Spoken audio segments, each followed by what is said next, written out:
14 CEOs who got axed after failing to navigate disruption. These are nice experiments. They're expensive experiments, but they're not going to fundamentally change the business model. It really comes down to the CEO and their ability to get the right team in place, to have the right culture, to have the right system and process, the right focus, to make sure that they are personally involved and allocating their time and capital appropriately, particularly on the key things that will truly disrupt the organization. I like this article from CB Insights, 14 CEOs who got axed after failing to navigate disruption.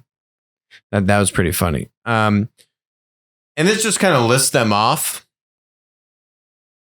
You can see here, Toys R Us. Interestingly, I mean, Toys R Us also went bankrupt like a few years ago. Polaroid, Blockbuster, everyone's familiar with that. BlackBerry, we wrote about that in the book. Yep. Nokia's not on here, although they probably should be on here. Yes. Wrote about that in the book also. Barnes & Noble twice. Now, I kind of disagree with this Ford Mark Fields one, and let me explain why. I think at the end of the day, it absolutely comes down to the CEO. The CEO sets the tone. The CEO makes sure that you have the right culture.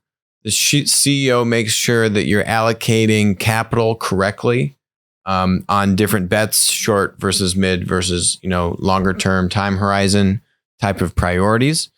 And for the CEO to truly, or for the company to truly embrace new disruptive business models, not just corporate innovation. We've spoken on the show how there's a whole spectrum of corporate innovation, right? Not all corporate innovation needs to be personally led by the CEO. But with this article and what we're talking about, Not So Agile Giants, when you truly want to navigate disruptive, like truly disruptive business models, like I have an existing business model and it's no longer going to be the modern business model in my industry. We need to basically get a new business model that absolutely 10,000% needs to ultimately be led by the CEO.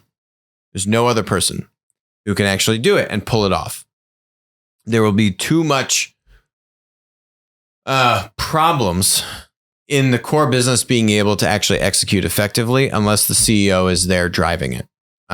Now, again, that's not every kind of corporate innovation. Okay, there's a whole spectrum if you're a large multi-billion-dollar company that you need to be deploying resources against when it comes to what you call some of those other innovation. kinds of corporate innovation can also make a huge difference to your success. It's just it happens in a different part of the business and isn't necessarily as much of a mental model change from what you do today. So it fits into kind of the existing processes of the organization in a way that the kind of stuff Alex is talking about doesn't. If you actually look at, Mark Fields was only CEO for maybe a couple of years at Ford.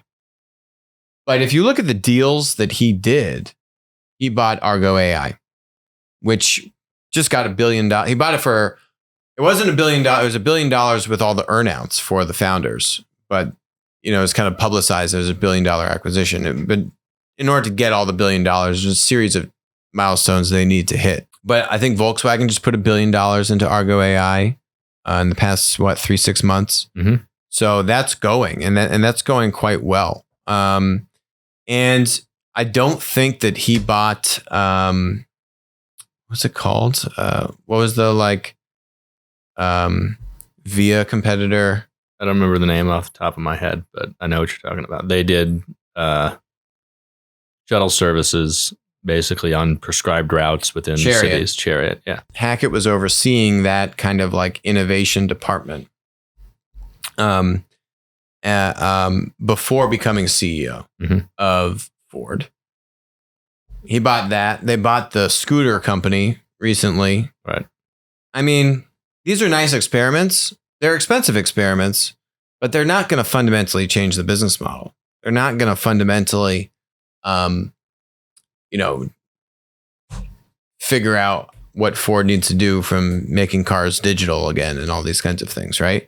So when you look at that, and I think Hackett's probably a couple years into the job now too, and you line the two up, and if I look at what Fields did versus Hackett has done in roughly the same amount of time to help set them up for a truly new kind of disruptive future, I would say absolutely the deals that Fields did are better than what Hackett has done.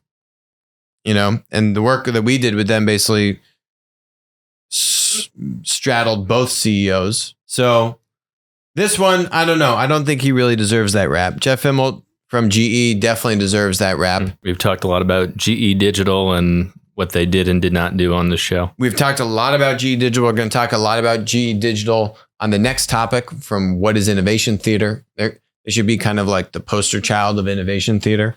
And then basically have a bunch of retailers and some retail/product manufacturers. You're in a tough spot. I don't know. What are you really going to do? If you are these are like mid-sized retailers. I mean, these aren't J. Crew is doing what, like a couple $2 billion in revenue. Victoria's Secret, are they doing like 500 million? Or they're not massive companies and you don't have a super strong balance sheet that if you want to go if you're a retailer, what are you going to do from a platform perspective? You got to do marketplace, right? And you got to try and do a vertical specific marketplace. Cody could do this. I think we'd actually spoken to some of their executives. Mattel, also toys, could do this because they're nice kind of niche marketplace opportunities, right? Like makeup. And there's a lot of independent makeup manufacturers that are getting scale, are getting distribution and demand through Amazon. Toy marketplaces that are safe for kids. And the toys are verified that they're safe for kids, right? Kind of like the Chewy model where we saw you want to make sure the pet food is safe for your pet. Yep. How could you be kind of using some niche marketplaces like lingerie and like general clothing from J. Crew? That's a tough one. I don't know how you really kind of like carve out a niche around that. So anyway, some of these I think are well deserved, but why do these not so agile giants fail?